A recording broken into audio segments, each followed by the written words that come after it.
وعليكم السلام. بسم الله الرحمن الرحيم. السلام عليكم ورحمة الله وبركاته.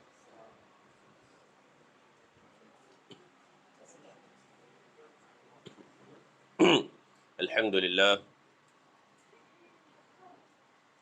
لله الذي هدانا لهذا وما كنا لنهتدي لولا أن هدانا الله، والصلاة والسلام على محمد بن عبد الله وعلى آله وصحبه ومن تبع هداه إلى يوم أن نلقاه. قال رب اشرح لي صدري ويسر لي أمري واحلل عقدة من لساني يفقه قولي. اللهم لا سهل إلا ما جعلته سهلا وأنت تجعل الحزن إذا شئت سهلا. أمسينا على فطرة الإسلام وعلى كلمة الإخلاص وعلى دين نبينا محمد صلى الله عليه وسلم وعلى ملة أبينا إبراهيم حنيفا مسلما وما كان من المشركين. كيف حالكم جميعا؟ بالعافية؟ الحمد لله على السلامة، ما شاء الله. الحمد لله في الصحة والعافية.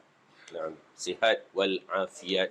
Naam, iaitu sihat dan juga terpelihara daripada mara bahaya. Itulah makna al-afiyah, iaitu protected from harm. Naam, not only sihat but protected from harm. Alhamdulillah.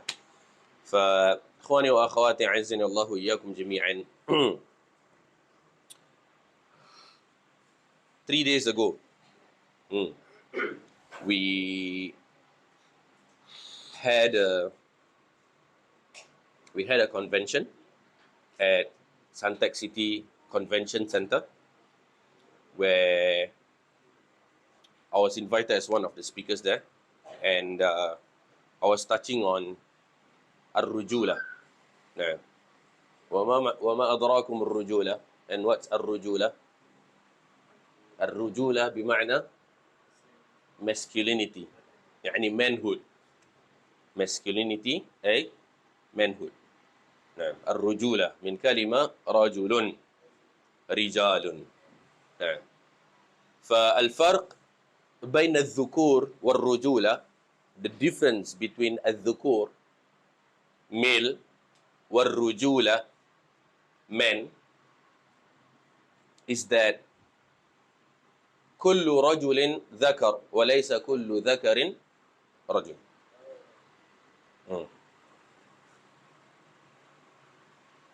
We agreed that it all, mashallah, boiled down to every man is a male, but not every male is a man. Okay, let that sink in for a bit. Now, every man is a male, but not every male is a man. You can be a male, but you may not have that manhood, that masculinity, that rujula that Allah Azza wa Jal has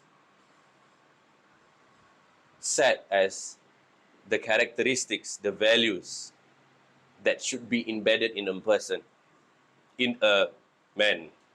You can just be a male, but not being a man, where you ended up being boys. Now, you're just boys, even if you have beard and mustache, and now you're just still boys, not a man. Allah المستعان. نعم. فتكلمنا عن هذا. We talked about it. I can even share the slides, inshallah, that I've prepared for that convention. Okay, we laid out the definition, the adilla, proofs and evidences from Quranic verses and prophetic hadith on ar-rujula. We touched on what defines masculinity and debunking the misconception of what the conventional understanding of masculinity, which is to be muscular, which is to be, able to flaunt your wealth, wala handsomeness, وهكذا, it shows the misconception. And I've debunked all those factors and actually laid out all the morals, values, and ethics and principles that was supposed to be in a Muslim man, as how it was portrayed by Al-Quran and Hadith, not what was defined by the modern world society. Now, so I may share the slides, inshallah, in our class group, bi'idhnillah ta'ala. Now, okay, inshallah, I would share that. So you can all read through. Alhamdulillah, it was تقدموا نعم. فالحمد لله الحمد لله كان بمقابل يعني كثير من الناس the response was delightful, I would say. There were more than 400 people who attended, including the facilitators and organizers وهكذا. فعسى يكون نافعا للجميع. Okay, hope it was a beneficial session for everybody بإذن الله تعالى. طيب, أخواني وأخواتي أعزني الله وإياكم جميعا. Pada pertemuan kita yang telah lalu, 2 pertemuan di mana kita telah berbicara tentang muqaddimat atau prefaces for amar ma'ruf nahi munkar. Kita telah sama-sama mengenali apa yang dimaksudkan dengan amar ma'ruf nahi munkar.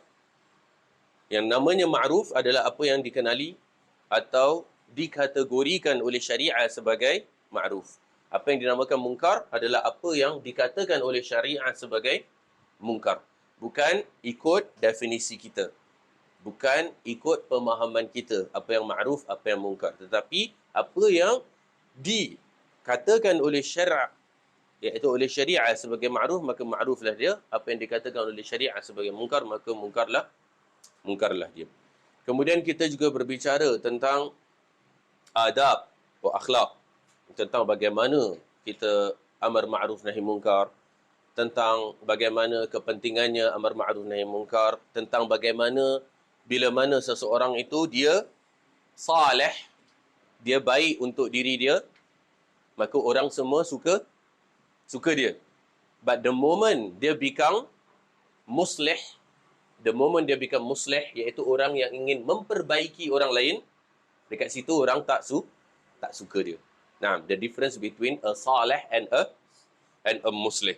Jadi sebagai contoh, ketika Nabi Muhammad sallallahu alaihi wasallam sebelum an-nubuwah, sebelum al-bi'tsah, before the prophethood, sebelum zaman kenabian, daripada umur baru lahir sampai umur 40 tahun, beliau adalah seorang yang saleh.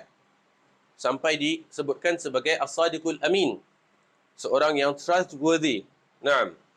Seorang yang reliable. Masya Allah. Seorang yang amanah. Seorang yang jujur. Semua orang suka Nabi sallallahu alaihi wasallam. Karena beliau saleh untuk diri beliau sendiri. Dan beliau saleh terhadap orang lain. Semua tak ada masalah. All good. Semua orang suka. But the moment beliau mendapatkan risalah, beliau mendapatkan an-nubuwah, the prophethood, beliau bukan hanya sekarang ini terbatas untuk menjadi seorang yang saleh, tapi beliau menjadi seorang yang muslih. Muslih ni maksudnya ialah orang yang berusaha untuk memperbaiki orang lain pula. Dekat situ orang start tak suka Nabi Muhammad sallallahu alaihi wasallam. So the idea of everybody was that you want to be good, you just be good to yourself, for yourself, for us, we're good. But the moment you want to change us to become better, that's why people start to cast you away. Alah, adik ni step baik lah. Step alim lah. Step soleh, step zuhud, step semua lah. Nah. So that was the challenges. And memang itulah cabaran kita dalam keseharian kita. Kita jangan kata nak jadi muslih, nak jadi soleh je, dia punya jihad punya kuat. Betul tak? Nah, nak jadi soleh je, jihad dia kuat. Belum lagi nak berusaha untuk nak menjadi muslih. Jihad dia tambah kuat lagi. Oh, nak duri cabarannya rintangan yang dibentang begitu tinggi, begitu dahsyat sekali. Namun, itu semua, every effort yang kita put in, itulah dia pahala yang Allah nak tengok. Allah nak tengok effort, bukan nak tengok natijah. Allah nak tengok effort, Allah nak tengok usaha, bukan nak tengok hasil. Jadi hasil tak kisah. Hasil tak kisah. Orang terima dakwah kita, orang tak terima dakwah kita, tak menjadi masalah. Pasal orang terima atau taknya dakwah kita, itu urusan Allah. Hati ni hanya Allah yang mampu membolak-balik. Kita tak mampu nak membolak-balik hati seseorang. Jadi cerita tentang orang terima dakwah ke, orang tak terima dakwah ke, itu bukan urusan kita. Urusan kita adalah, kita dakwah ke tak? So the idea is, dalam benda dakwah ni, kita nak pahala of the effort kita dakwah tu. Bukan kita nak mengubah orang. Maksudnya, dalam usaha dakwah tu, itu adalah pahala kita yang kita minta daripada Allah. Bagaikan solat kita, zakat kita, puasa kita, kita minta pahala daripada Allah. Kita minta daripada dakwah kita, iaitu kita menyampaikan. Regardless orang terima atau tak terima, tapi Allah nak tengok kita sampaikan ke tidak. That's the idea. Pasal ramai orang masih ada trouble of even conveying the message. Nah, okay? Malulah, seganlah, takutlah. Takut di-label macam-macam label. Itu sebenarnya dia punya challenge. Bukan the challenge is about changing someone. No. We were never tested to change someone. We were tested whether or not we put in the effort to change someone. It's just the effort, not the result of whether or not someone is changed. Why? Because that was the amanah that Rasul sallallahu alaihi wasallam was entrusted by the Almighty Allah Azza wa Jal. Itu amanah yang memang Allah suruh. Allah kata kepada Nabi Muhammad, "Innaka la tahdi man ahbabta, walakin Allah yahdi man yasha." Engkau wahai Muhammad, kau tak mampu beri hidayah kepada siapa yang engkau kehendaki. Namun hanya Allah lah yang mampu memberi hidayah kepada siapa yang Allah kehendaki. Allah tegur lagi, Allah cakap, "Wa ma 'alaika illa al-balagh." Tidaklah ke atasmu wahai Muhammad kecuali untuk menyampaikan saja. Kerja kau menyampaikan je, Allah tegur. Kau tak perlu nak cakap, macam contohnya kisah Abu Talib, yang Nabi betul-betul nak Abu Talib ni masuk Islam. Salah satu daripada pakcik Nabi sallallahu alaihi wasallam. Jadi Nabi sallallahu alaihi wasallam ni memiliki beberapa pakcik. Memiliki beberapa pakcik yang istilahnya berperanan dalam sejarah beliau di Mekah, sirah beliau ketika di Mekah. Jadi Nabi SAW memiliki seorang datuk yang bernama Abdul Muttalib. Abdul Muttalib. Abdul Muttalib ni nama sebenarnya apa? Aywa. Syaibatul Hamd. Tafadhal. Masuk terus dalam situ. Rapatkan soft. Masya Allah, tabarakallah. Kita kedatangan tamu yang mulia hari ini. Allahumma barik. Masya Allah. Majlis ini terus diserikan dengan wajah-wajah yang Masya Allah, bercahaya. So, Abdul Muttalib, iaitu datuk Nabi Muhammad SAW, itu bernama Syaibah. Okay. Kisah kenapa boleh jadi Abdul Muttalib. Abd ni artinya hamba. Muttalib ni, ini nama pakcik dia.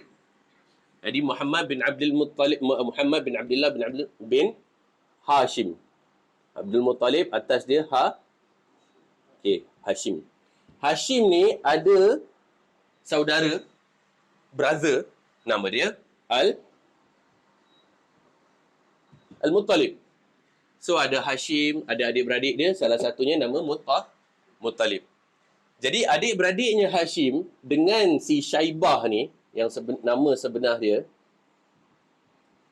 berarti Muttalib ni siapanya dia?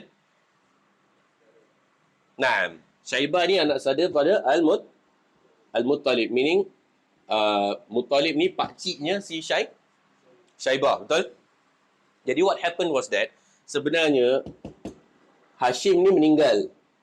Okay, in one of their journeys, Hashim meninggal. Si Muttalib bawa balik si Syaibah pergi ke Mekah, anak saudara dia. Nah, tapi kerana si Syaibah ni kulit dia gelap. Kulit dia gelap sangat. Jadi dari kejauhan, orang-orang ingat si Muttalib ni bawa balik hamba. Bawa balik hamba ke Mekah. Padahal anak saudara dia. Nah, sebab tu orang panggil, oh tu hambanya si Muttalib. Hambanya si Muttalib. Padahal nama dia Syaibah. Nah, jadi panggil hambanya Muttalib. Dah melekat dah. Padahal nama dia Syaibah sebenarnya. Okay, ini siapa? Siapa dia? Datuknya Nabi Muhammad sallallahu alaihi wasallam. Okay. Now, datuk Nabi Muhammad sallallahu alaihi wasallam berarti bawah Abdul Muttalib, iaitu bapa Nabi Muhammad, Abdullah.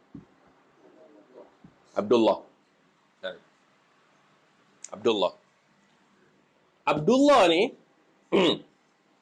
so basically Abdul Muttalib dia ada a few wives. Nah, Abdul Muttalib ada beberapa isteri. Yang satu bapa dan satu mak dengan Abdullah, siapa? Siapa adik-beradik dia? Yang mana satu bapa dengan satu mak? Abu Talib. Nah, iaitu bapaknya Ali bin Abi Talib. So, Abu Talib dengan Abdullah ni adalah adik-beradik kandung, satu bapa, satu mak. Sangat rapat. Sangat dekat. Sangat rapat, sangat dekat. Abdullah, bapa Nabi dengan Abu Talib. Adik-beradik, satu bapa, satu mak. Now, the thing is that Abdullah ada adik-beradik yang satu bapa tapi lain mak. Jadi Nabi SAW memiliki pakcik-pakcik, yang mana pakcik-pakcik itu adalah daripada datuk yang sama tapi nenek tak sama. Nenek daripada nenek lain lah. Bukan nenek yang ni. So di antara pakcik Nabi yang selain daripada yang satu bapa satu mak, seperti siapa? Al-Abbas. Seperti Hamzah. Al-Abbas bin Abdul Muttalib. Hamzah bin Abdul Muttalib. Kemudian ada Abu Lahab. Ini semua adalah adik-beradik bapa Nabi. Satu bapa tapi lain mak. Sebab tu, bila Abdul Muttalib KO, siapa yang took over jaga Nabi? Abu Talib.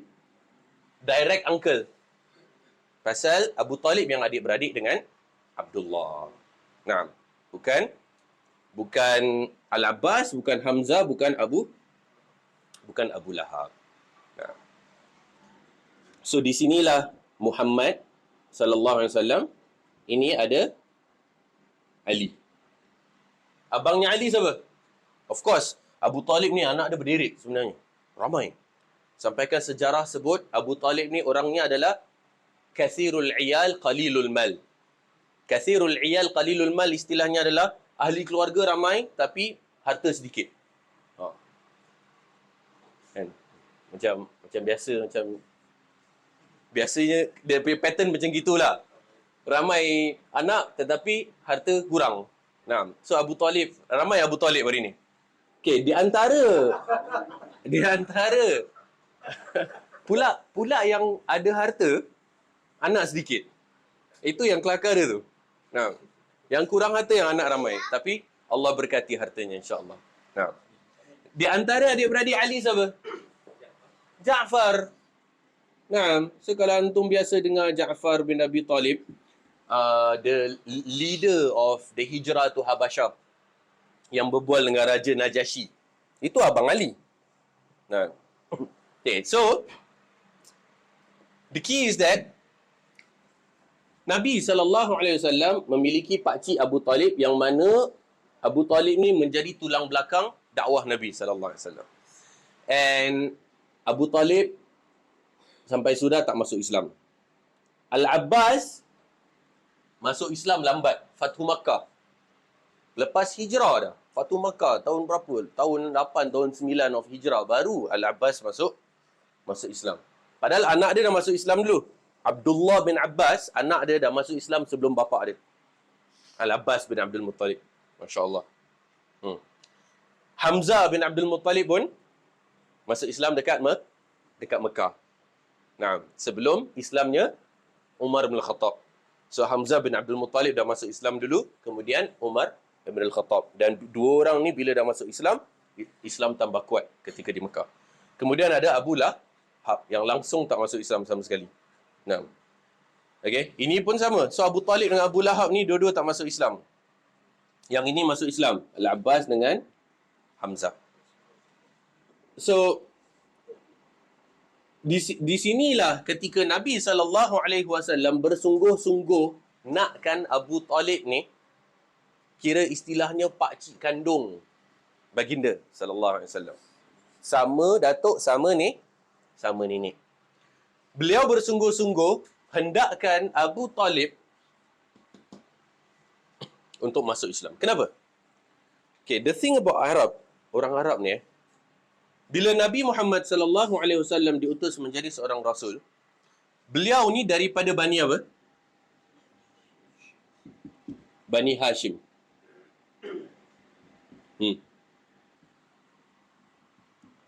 Bani Hashim. Orang Arab ni, dia ada something called al-asabiyah. Antum pernah dengar kalimat asabiyah? Asabiyah ni fanatism. Pandang bulu. Pandang bulu, fanatism. Cara tulis dia al-asabiyah. Al-asabiyah. Iaitu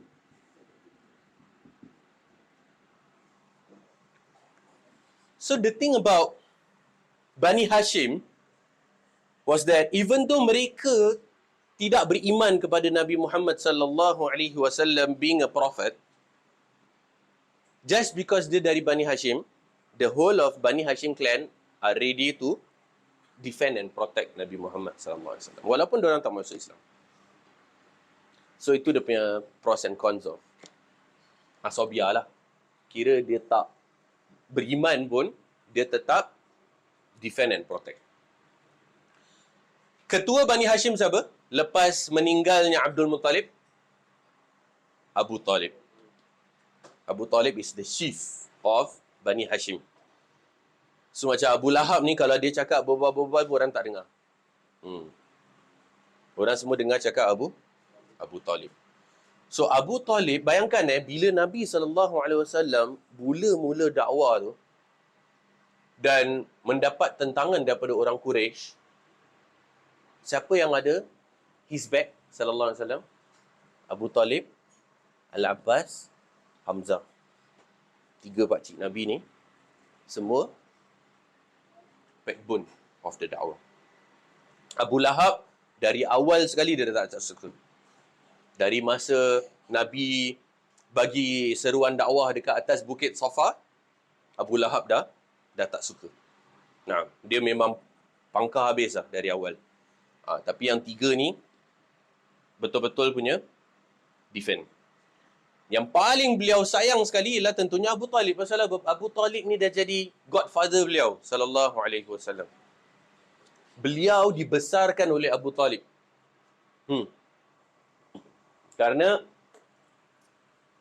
beliau dilahirkan yatim, tak ada bapa. Kemudian ketika umur 6 tahun, ibunya meninggal, Aminah. Kemudian datuk dia take over, Abdul Muttalib. Kemudian ketika umur 10 tahun, datuk dia pula meninggal. Jadi yang jaga beliau sallallahu alaihi wasallam dari 10 tahun sampai 40 tahun jadi Nabi, Abu Talib yang jaga.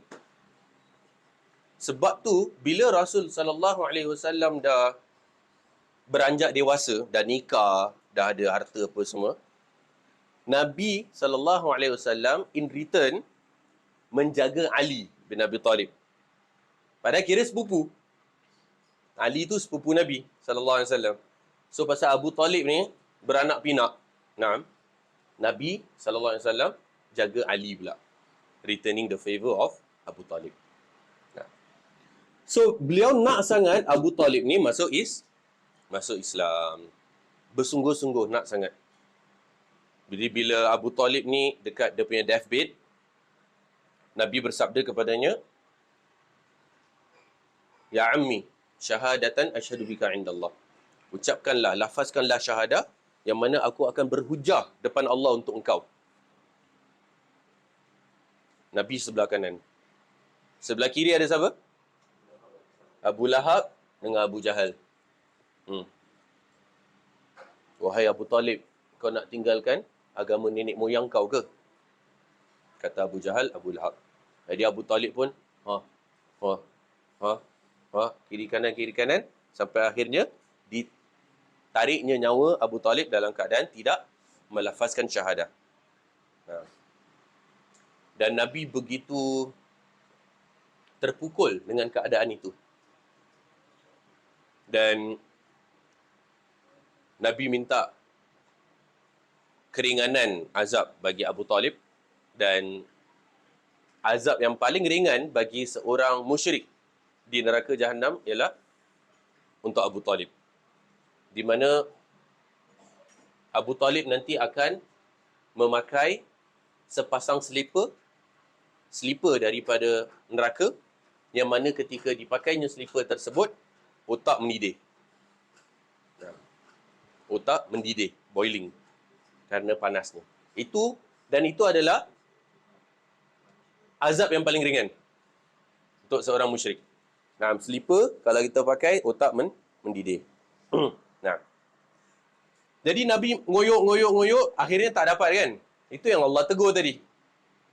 Ayat tu, sababun nuzul dia, the reason of the revelation was that Nabi tegur, innaka la tahdi man ahbabta walakinnallaha yahdi man yasha. Allah cakap, engkau wahai Muhammad, engkau tak boleh nak bagi hidayah kepada siapa yang kau kehendaki, tapi akulah yang memberi hidayah kepada siapa yang aku kehendaki. So Abu Talib, it was what it was. Kata Allah, wa ma 'alaika illal balagh. Tidaklah ke atasmu wahai Muhammad kecuali untuk menyampaikan saja. Kau kerja kau sampaikan. Orang terima, orang tak terima, itu urusan aku, kata Allah. Aku kasih hidayah atau tak. Tapi aku nak tahu engkau buat ke tak. And it goes the same with all of us. When it comes to dakwah, kita menyampaikan bukan untuk cari natijah, tapi untuk usaha dakwah itu sendiri, di mana kita nak pahala daripada dakwah tersebut. Maka Abu Talib meninggal dalam keadaan kufur, Abu Lahab pun meninggal dalam keadaan kufur. Yang masuk Islam adalah Al-Abbas dan Hamzah. Hamzah bin Abdul Muttalib meninggal dalam perang Uhud, tahun ketiga Hijrah, ketika Muslimin lawan dengan kufar Quraisy. Sedangkan Al-Abbas live on. Bila Nabi SAW dah meninggal pun, Al-Abbas masih hidup. Pakciknya masih hidup terus. Jadi ikhwani wa akhwati azani Allahu iyyakum jami'an, banyak yang sama-sama telah kita bincang sebelum ini, dan kita akan recap as we go through together the verses and the prophetic hadith bi'idznillah ta'ala. So kita mula baca insya-Allah, iaitu fasal ke-16. Fasal ke-16 yang merupakan fasal yang terakhir bagi bab akidah, iaitu tentang amar ma'ruf dan nahi munkar.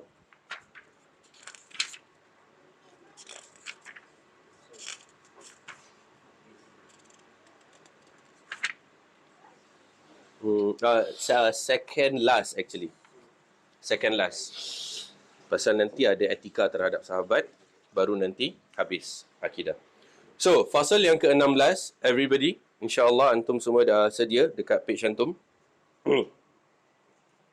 Chapter 16, iaitu kewajiban amar ma'ruf nahi munkar. Dan ini adalah kelebihan yang ada pada umat Nabi Muhammad sallallahu alaihi wasallam. Pasal kita melakukan benda ni, iaitu the virtue of the ummah of the Prophet sallallahu alaihi wasallam is that umat ini melakukan amar ma'ruf nahi munkar. Pasal umat-umat yang terdahulu, Allah melaknat kaum Yahudi pasal mereka tidak beramar ma'ruf nahi munkar. Kanu la yatanahawna 'an munkarin fa'aluh. Mereka tidak mengingkari kemungkaran yang berlaku di antara mereka. So kalau ada orang buat kemungkaran, orang biarkan. Nah, biarkan. Sedangkan umat Nabi Muhammad sallallahu alaihi wasallam, kalau kita mampu kita ubah dengan tangan, kalau kita ada authority, kalau kita tak mampu kita ubah dengan lisan, nasihat, kalau kita tak mampu maka kita benci dengan hati. Paling tidak kita benci dengan hati. Kita tak suka dengan hati kita. Janganlah hati kita pun meredai suatu kemungkaran. Itu pun salah. Nah. Dan kalau seorang itu tidak mengingkari kemungkaran walaupun tidak dibencinya dengan hati, dia adalah apa? Ingat tak? Apa kita cakap kemarin? Seorang yang tidak mengingkari kemungkaran, baik dia tak ingkar dengan kuasa, atau tak ingkar dengan lisan, atau tak ingkar dengan hati, dia langsung tak mengingkari, means dia reda dengan kemungkaran yang berlaku, tak ada sifat atau rasa benci pun terhadap kemungkaran tu, dia adalah apa? Syaitanun akhras, iaitu setan bisu. Nah, okey, siapa yang disebutkan as-sakitu 'anil munkar syaitanun akhras, seorang yang berdiam diri daripada kemungkaran, dia adalah setan yang bisu. Dia setan lah, cuma dia senyap. So kewajiban amar ma'ruf nahi munkar, qala al-muallifu rahimahullahu ta'ala, kewajiban menyuruh kepada kebaikan dan mencegah kemungkaran. Seorang Muslim beriman dengan kewajiban supaya menyuruh kepada kebaikan dan mencegah kemungkaran, iaitu amar ma'ruf nahi munkar, atas setiap Muslim mukallaf yang sudah mendapatkan beban syariat. Wajib tau. It's not something that is optional. Nak nasihat ke tak nak Itu dilema yang selalu ada kan? Betul tak? Nak cakap ke tak nak Nak cakap paisi lah, segan lah. Nanti orang tak suka pula. Kenapa orang tak suka? Kenapa antum takut orang tak suka? Kalau antum takut orang tak suka, atau ended up memang orang end up tak suka, salahnya bukan pada amar ma'ruf nahi munkarnya. Salahnya adalah pada cara bagaimana kita amar ma'ruf nahi munkar tu. So the fault is actually ours. Bukan amar ma'ruf nahi munkar tu. Pasalnya Nabi SAW amar ma'ruf nahi munkar, tapi orang masih suka Nabi. Nah, beliau berlembut. Allah tegur Nabi. Allah cakap dengan Nabi, walau kunta faddan ghalidhal qalbi lam faddu min hawlik. Engkau wahai Muhammad, kalau engkau ni keras dan kasar, maka mereka akan bertempiaran, pergi daripadamu, kata Allah pada Nabi Muhammad SAW.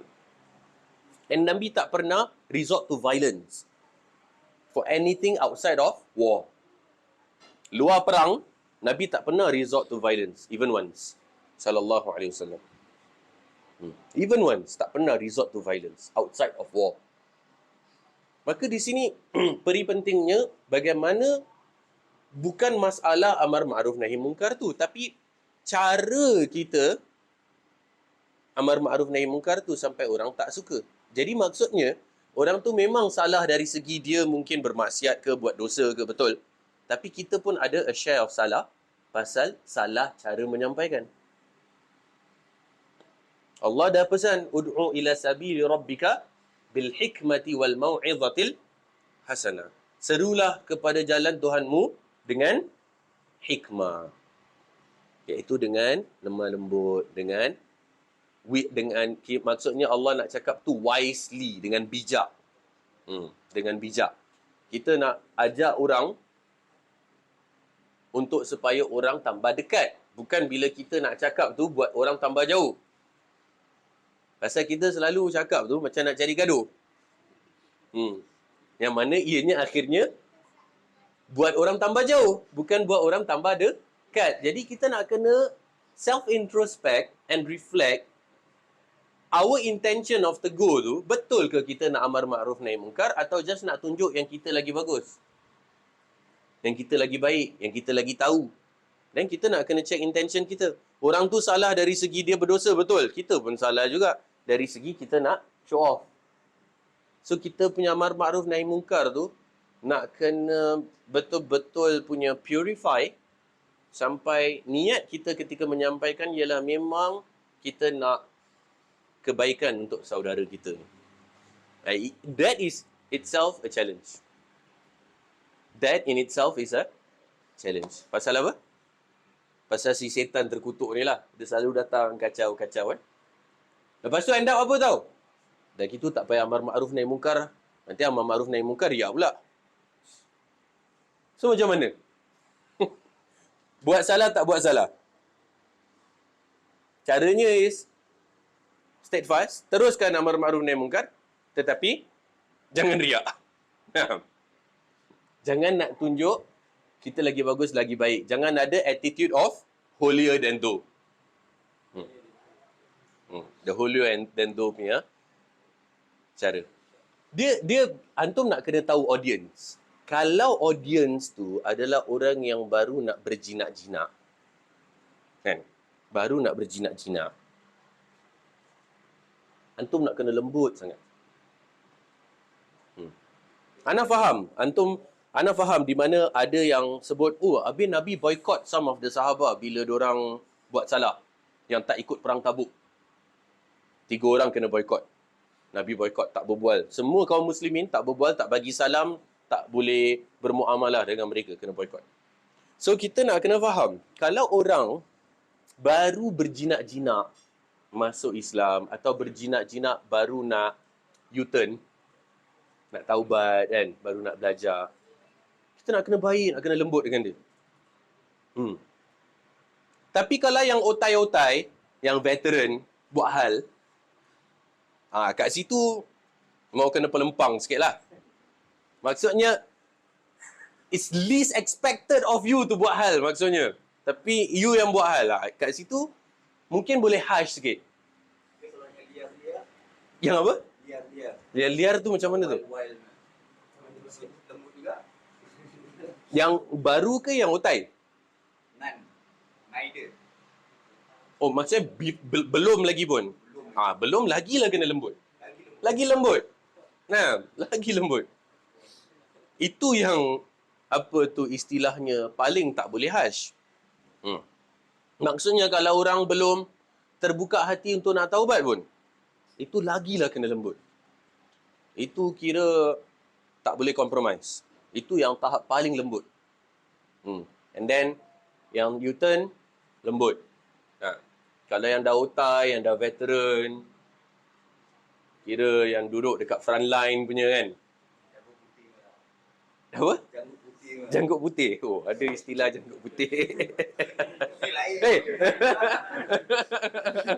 Dekat sini. Nah, the one spearheading kan. Yang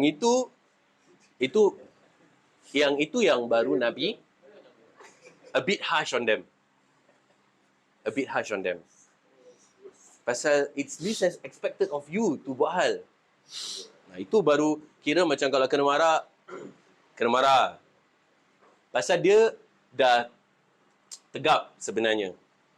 Dia bukan jenis kena marah lepas tu dah lah tak nak Islam lagi lah. Bukan.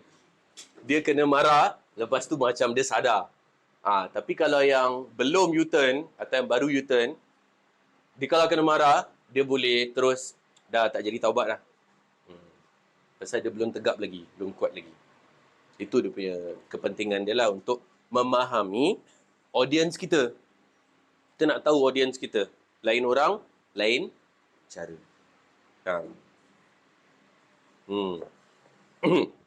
Baik. Ini di sini kita tengok atas setiap Muslim mukallaf yang sudah mendapatkan beban syariat. Betul tak? Means kalau belum mukallaf, belum wajib. Kalau dah mukallaf, dia jadi wajib. Bukan optional. It's not a choice. Kira kalau tak buat, berarti dosa. To that level. To that level. Yang bestnya, yang dah mukallaf, dah berjanggut, dah bermisai, nak amar ma'ruf nahi mungkar segan. Yang belum mukallaf yang berani. Betul? Ana pernah attend open house, hari raya open house, relative house. Ana tengah duduk dekat hall. Sekali dekat dining room, ada anak-anak Ana, ada Hilwa, Hamzah, Anzala, tengah duduk makan lah. So, kita take turns pasal kerusi penuh kan. Rupanya kat situ ada ahli keluarga daripada belah sana yang kita tak kenal lah. Bukan ahli keluarga kita, tapi daripada belah side yang, keluarga tersebut, dia punya other side of the family.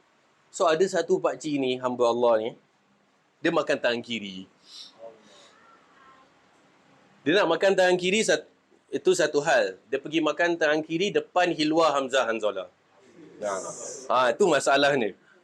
Dia makan tangan kiri, itu dia punya urusan lah. Tapi dia pergi makan tangan kiri depan si Hilwa, Hamzah, Hanzala. Diorang duduk menghadap tengok. Kan? Terus kena sound. Kena sound. Siapa yang sound? Principal. Hanzala sound. Hanzala, I think at that point of time baru, I would say 5 tahun gitu. 5 tahun gitu. Dia cakap, mana boleh makan tangan kiri? Dia gitu. Direct tau. Tak ada alas, tak ada apa semua. Mana boleh makan tangan kiri? Habis pakcik tu macam, ni anak siapa ni kan? Anak kat tepi dia. Pasal kita tak kenal. Kita bukan family lah, maksudnya jauh. So pakcik tu kelangkar pun menggelabah, tukar tangan kanan. Lepas tu kira macam, ini baru okey, baru boleh. Macam gitu. So itulah yang macam mana cakap, yang mukallaf ni dia jadi ujian kita whether or not kita amar ma'ruf nahi munkar. Yang belum mukallaf ni, kita kena pelan-pelan lah ajar diorang cara menegur. Pelan-pelan mengajar mereka cara menegur, cara berinteraksi. Lepas tu of course Ana ajar, nak kena cara yang sopan dan seterusnya lah. The children? For the parents lah. Pasal budak-budak yang belum baligh, belum akil, apa-apa bentuk ibadah yang mereka buat, pahalanya lah untuk kedua ibu bapa. Only after mukallaf, baru pahala dia untuk diri dia sendiri. Sebagaimana dosa dia pun untuk diri dia sendiri. Okay. Jadi,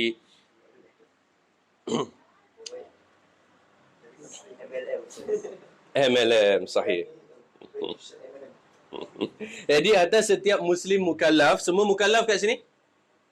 Semua dah baligh kat sini? Ada yang belum baligh? Ada yang kurang siuman kat sini? Siuman. Tidak waras. Ada yang tidak waras di sini? Tak ada. Berarti amar ma'ruf nahi munkar is wajib upon all of us. Wajib. It's not optional. And dia punya levels, kemarin kita dah discuss the levels. Ingat, amar ma'ruf nahi munkar bukan berarti resort to violence from the very start. Tetapi start with the hand and then the tongue and then the heart. Biyadihi, bilisanihi dengan biqal bihi. Dan hand ni bukan berarti violence, tapi maksudnya adalah authority. Someone who has authority upon others. Macam a president to rakyat dia, okay, to the civilians, and then a principal to the students, a father to the children, a husband to a wife, and seterusnya. Siapa yang ada authority? Bukan sembarang. Tongue, okay, nasihat, and then heart means benci. Meaning you need to dislike the action. Kalau pasbai nampak ada orang minum arak, okay, and you're not here definitely, and over here kalau misalnya dia seorang je kan. Seorang je lah. Bukan satu grup ramai-ramai 5-6 orang. Kalau dia seorang and antum rasa macam ada chance boleh tegur secara baik kan. Barulah. Tapi kalau dia akan memudaratkan antum lebih besar, iaitu kena pukul misalnya, maka at least benci dengan hati. Tak suka.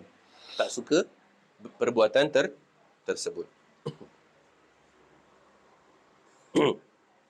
Yang memiliki kemampuan mengetahui kebaikan dan dia melihat kebaikan tersebut sudah ditinggalkan atau dia mengetahui adanya kemungkaran, lalu orang lain melakukannya. Dia juga mampu untuk menyuruh atau mengubah dengan tangannya atau lisannya. Kewajiban tersebut merupakan kewajiban agama yang paling agung setelah beriman kepada Allah Azza wa Jalla. So kalau nak tengok iman tinggi ke tidak, tengoklah mampu untuk amar ma'ruf nahi munkar ke tidak selepas beriman kepada Allah. Alasannya, ketika Allah menyebut kewajiban tersebut dalam Al-Quran, ternyata disertai dengan ungkapan beriman kepada Allah Azza wa Jalla. Allah berfirman, kuntum khayra ummatin ukhrijat linnas ta'muruna bil ma'rufi wa tanhauna 'anil munkari wa tu'minuna billah. Kamu, iaitu wahai umat Muhammad, adalah sebaik-baik umat yang dilahirkan bagi faedah umat manusia. Kerana kamu menyuruh berbuat segala perkara yang baik dan melarang daripada segala perkara yang salah atau buruk dan keji. Serta kamu pula beriman kepada Allah dengan sebenar-benar iman. Dalam surah Al-Imran 110. Maksudnya apa? Maksudnya kamu akan tetap kekal mulia jikalau kamu melakukan amar ma'ruf nahi munkar. Namun, jikalau telah sirna amar ma'ruf nahi munkar daripada kamu, maka sirna pula lah keutamaan dan fadilat yang ada padamu. Nah.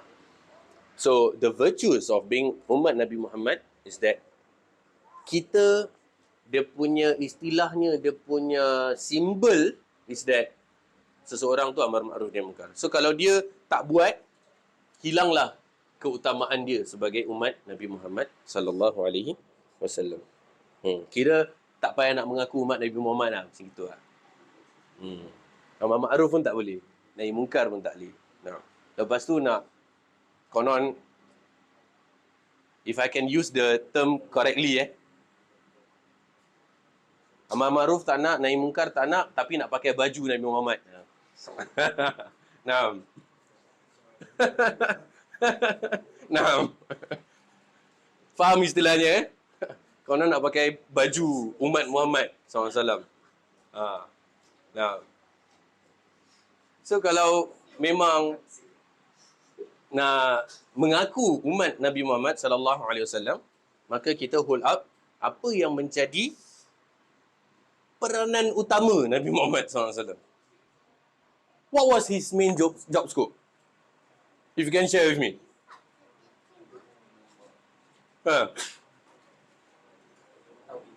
Amar ma'ruf nahi munkar. Nah. That was the main job scope. That was the purpose of the appointment of the prophethood. Orang yang musyrik disuruh ajak masuk Islam. Orang yang dah Islam, yang buat dosa, disuruhnya jangan berdosa. Itu job scope utama Nabi Muhammad sallallahu alaihi wasallam. Itu tujuan utama. And kita nak kena hold up to this main task. Because apa? Kita adalah penyambung lisan Nabi Muhammad SAW. Because he is no longer around. Jadi kita penyambung lisan. Tak nak ke kita make our prophet proud of us? Sekarang macam Nabi hidup hari ni, sallallahu alaihi wasallam, kita macam nak proudly cakap, Ya Rasulullah, engkau tak apa, kau duduk je. Aku tolong sampaikan untuk engkau. Best tak? Then, to have that title,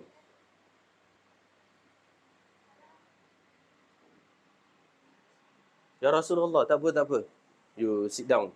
Ni, duduk. I do it on behalf. Kamu rehat. It's time for you to rest. I do it on your behalf. Kita penyambung lisan.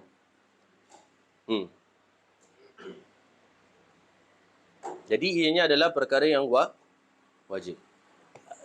Kalau berat sangat nak pakai mulut, pakai apa? Perbuatan. Maksudnya lead by examples.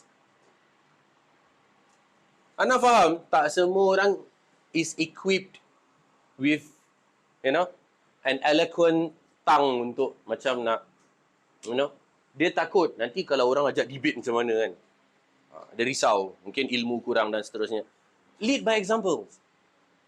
Tiba waktu solat, kalau pun tengah lepak dengan kawan, geng, dah azan lah. Jom masjid, solat jap. Lepas tu continue. Apa benda yang tengah buat, main bola ke apa ke, terserah lah. Jom solat jap. Lead by example. Ambil wuduk, bentang sejadah, tak ada sejadah pun tak ada masalah. Atas rumput ke atas tanah pun boleh. Lead by example. Kalau ada jemaah masuk ke bagus lah. Jemaah masuk. Nak kena lead by example. Kalau tak mampu dengan lisan. Tak kisah. Janji kita buat. Orang ikut. InsyaAllah. You must lead the way. Every and each one of us. Lead the way. Jangan modal berbual je. Teori je. Tapi praktikal tak buat. Sadly, pernah, ini bukan kira bukan aib ke atau apa ke, tapi Ana pernah berada di tempat-tempat yang istilahnya, tempat di situ adalah tempat yang dikumandangkannya azan 5 kali sehari. Masjid ke, institution ke, organisation ke, manalah tak kisah. The azan was called. Right? But then, upon hearing the call of azan, still tak datang solat jemaah. So tell me, itu agak-agak a man ke bukan a man? Orang dengar azan tapi tak jawab azan tu. Memang ada khilaf antara mazhab tentang kewajiban hukum salat jemaah. Kalau ikut mazhab Hambali, wajib. Lelaki yang namanya lelaki, salat jemaah. Yang namanya lelaki, salat jemaah. Kalau you are a man lah. Kalau boys, agaknya belum balik kan? Kita kasih husnuzon lah. Ni belum balik ni. Dah berjanggut, dah apa semua kan? Kita cakap, alah adik ni belum balik. Macam gitu. Masih budak lagi. Tanya, lelaki ke budak? Lelaki ke budak? Lelaki ke budak? Kalau ikut mazhab Hambali, wajib. Tapi kalau ikut mazhab Syafi'i, siapa yang dengar azan, wajib. Siapa yang tak dengar azan, dia dah jadi kifayah. Bukan ain. Kalau yang dengar azan, dia fardu ain. Okay, kalau rumah dia sebelah masjid, dia dengar azan, fardu ain. Tapi orang yang tinggal di daerah yang tak kedengaran azan, maka dia jadi fardu kifayah. Yang penting ada congregational prayer, ada solat jemaah yang didirikan, kira dah mencukupi. Selagi mana masih ada solat jemaah yang being held. Kalau tak ada solat jemaah tu, maka semua berdosa. Pasal ada fardu kifayah kan? Untuk yang tak dengar. Tapi yang dengar fardu ain. Jadi orang-orang ni, hamba-hamba Allah ni, padahal mereka berada di tempat-tempat yang memang dengar azan, kira dah jadi fardu ain, bukan fardu kifayah. Tapi tidak menjawab seruan.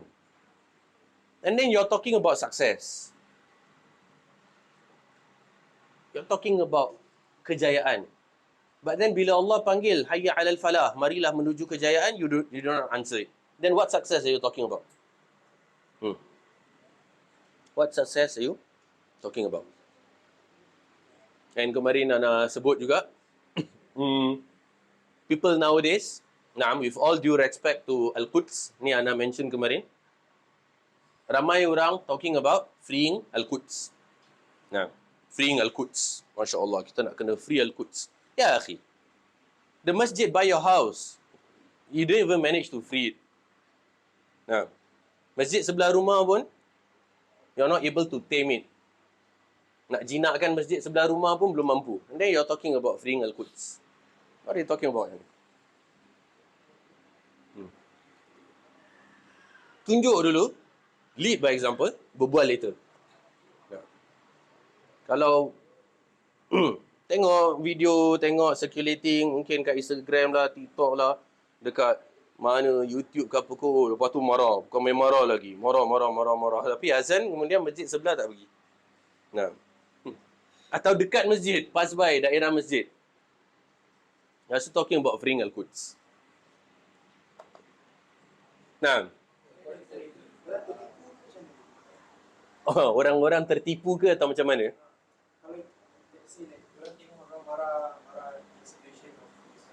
Ha.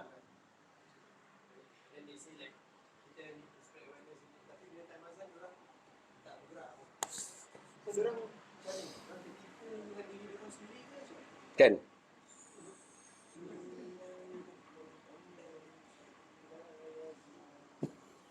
Ada ayat lagi. Sumum bukmun umyun. Bisu, buta, pekak, sendiri tak sadar. Itulah istilahnya. And it applies to all of us. Nah, bukan nak pinpoint individuals ke apa. To all of us. Nah, to all of us. To every and each one of us. Kita emosi. Kita tak puas hati. Kan? Tapi na'udzubillah, kalau kita lah punca kenapa Islam tak maju. Iaitu modal berbual. Tin kosong. Bunyi paling kuat. Tapi isi tak ada. So kita yang nak kena spearhead. Kita nak kena spearhead. Mind you, kalau based on the local madhab, kalau yang tak dengar azan tu Ana faham lah. Rumah dia jauh dari masjid ke apa semua tak kisah. Tapi kalau rumah dia dekat masjid, atau dia dah memang happen to be around the masjid, tengah, lepak dekat Al-Jasra ke, dekat As-Salam ke, kan? Lepas tu Masjid Kasim, dah time masuk asar. Tapi, start motor jalan. Driving, dapat daripada orang yang memang drive every day. Time nak masuk waktu je, mesti ada masjid. Somewhere. Paling-paling 5 minutes, 10 minutes away. Orang yang tak ada kenderaan, mungkin dia tak ada the luxury of being somewhere at a, designated place at a given designated time. Tapi orang yang ada kenderaan, and dia mampu untuk berada di suatu tempat pada masa-masa yang dia kehendaki, and dia memang tengah on the road, bukan dekat rumah kena nak keluar baru nak drive tau. Dia tengah dalam kenderaan on the road dekat dengan masjid. Can just park 10 minutes, recharge sikit, lepas tu sambung lah. Nasihat daripada abang driver kita. Recharge. Pasal by the end of the day, tak sekarang, tak nanti, tetap kena solat kan? Betul tak? Tetap kena solat. Tetap nanti kena stop juga. Pasal hati tu akan berteriak. Pekik, kau belum solat. And less stress sendiri. Lepas tu apa yang dapat, the commission $5 ke, $7 ke, $10 ke, $15 ke, dapat tips $50 ke pun, the question is berkat ke tak? Selagi mana kita belum solat tu. Para sahabat, Ana pernah share benda ni.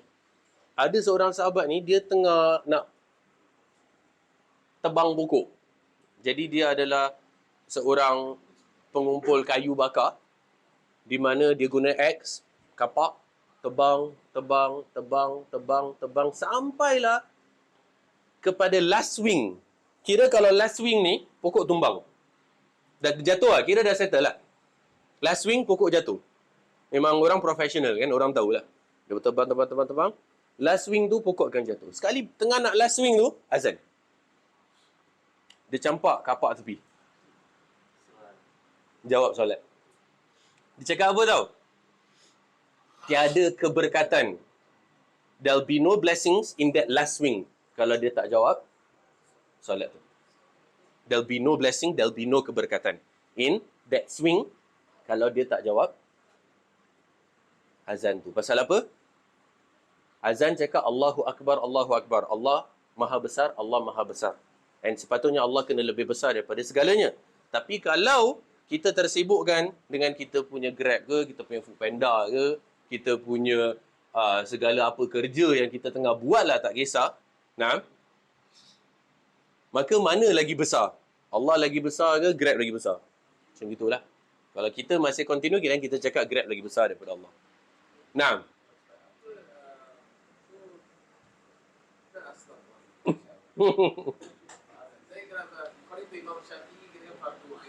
Kalau dengar azan.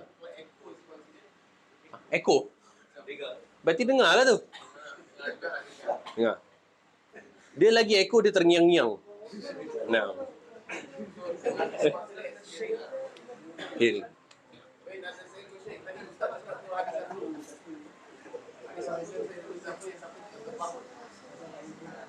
Sahabat. Nah. I mean a pious person lah.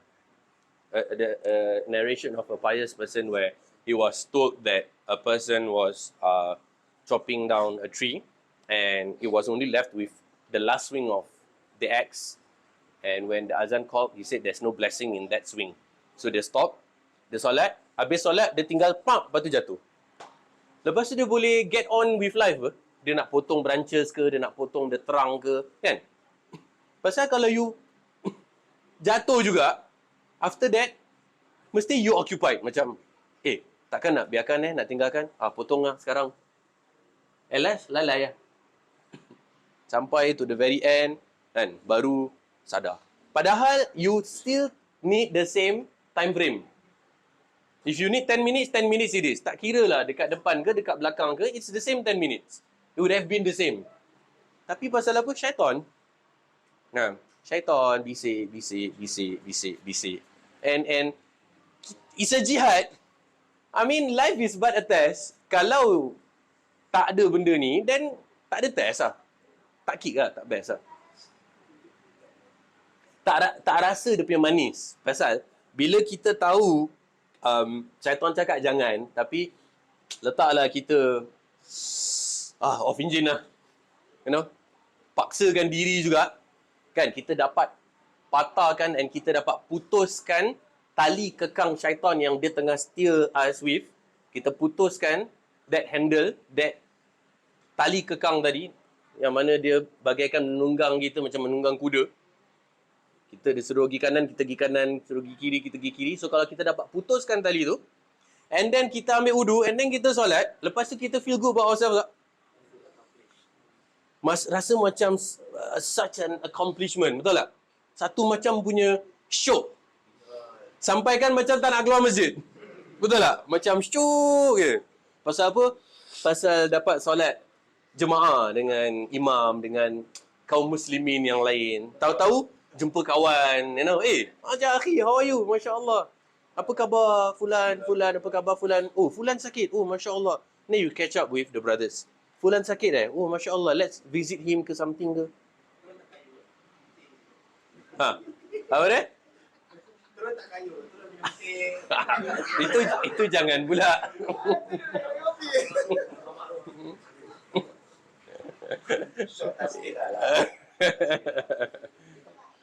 Sambil ngeteh tu, sambil ingat akhirat, bolehlah.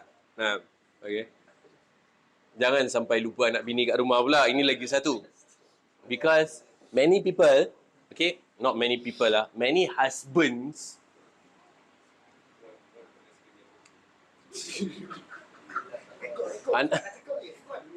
many husbands, the term is husbands. Kadang, some husbands, they feel that they have the privilege and the rights to unwind. Nak unwind. Macam apa tau? Balik, I've been working all day kan. So macam nak chill dengan handphone ke. Atau baru balik, mandi, tukar baju, keluar. Lepak dengan kawan. Nah, padahal, isteri dan anak-anak tu lebih berhak terhadap dia. Dengan waktu yang dia perlu spend dengan family tu berbanding dengan kawan-kawan dia. Jadi siapa yang dah married couple, please act as a married couple. Okay, jangan nak step bujang. Nah, okay.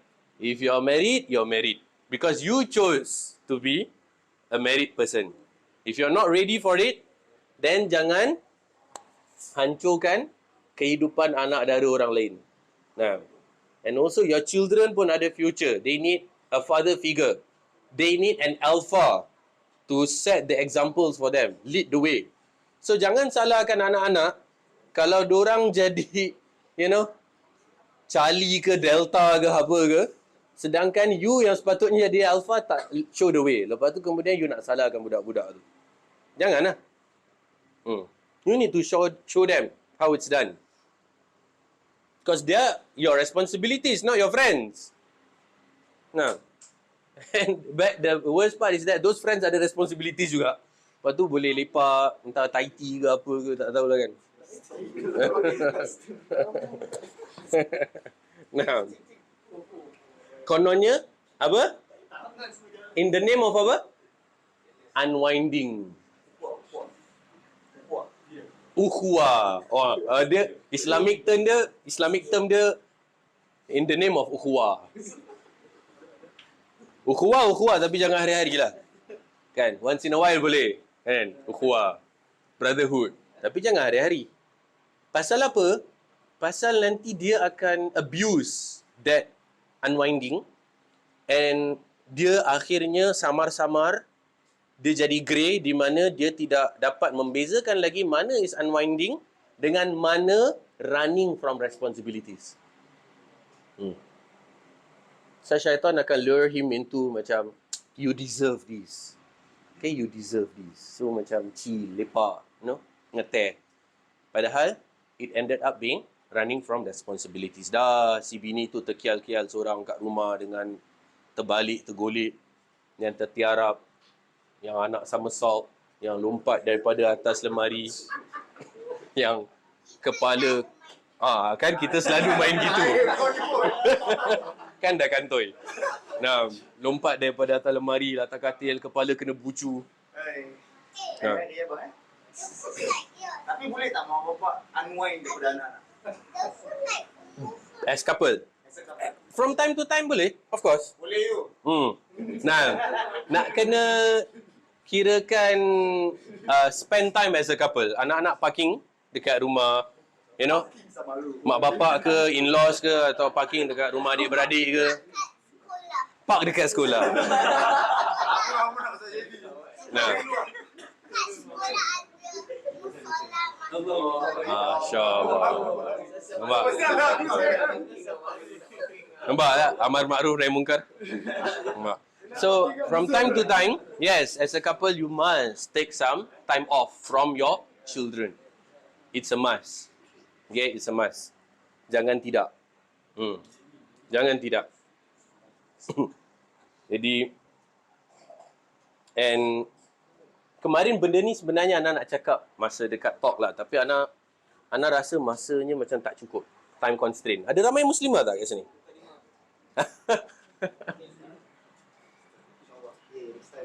Kalau masih hidup kan. Tapi kalau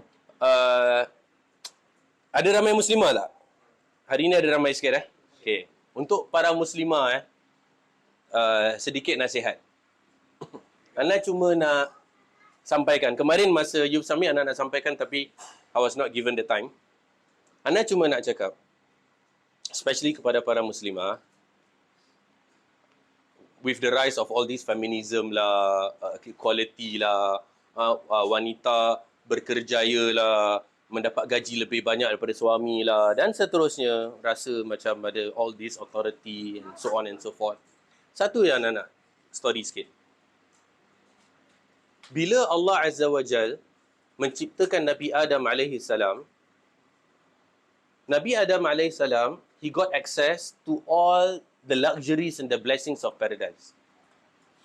Now, he had access to everything. Our father, bapa kita, Nabi Adam AS. But the thing is that, beliau, our father, got nobody to share with. Got nobody to share with. Jadi akhirnya beliau meminta pasangan, so that he can share that happiness with someone. It is supposed to be a happiness with someone. And so, our mother, Hawa, was created from the ribs of our father, Nabi Adam AS. From him. Nah, the main component was the ribs of Adam. Hawa diciptakan. So that Nabi Adam, bapa kita, dapat berkongsi dengan mak kita, Hawa AS. Sekarang soalan Nana kepada para wanita hari ini.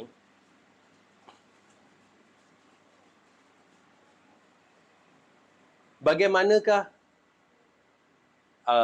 Ana tak boleh nak cakap kita, tapi bagaimanakah kamu sebagai seorang wanita terhadap suamimu? Nah, maksudnya, boleh tak agak-agak, every time you want to do something, you ask yourself first, what would our mother Hawa would have done? What would Hawa have done? Because Hawa tu adalah companion kepada Nabi Adam. So bila cerita pasal feminism, career, kerja, gaji lebih ni semua, just ask yourself, wahai kaum wanita, what would Hawa done? What she would have done?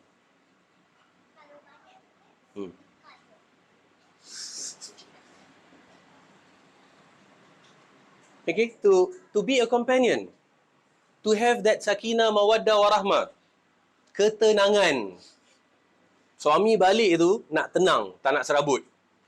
Dia dah cukup serabut kat luar dah. Kan, yang kerja office serabut dengan employer, dengan colleague.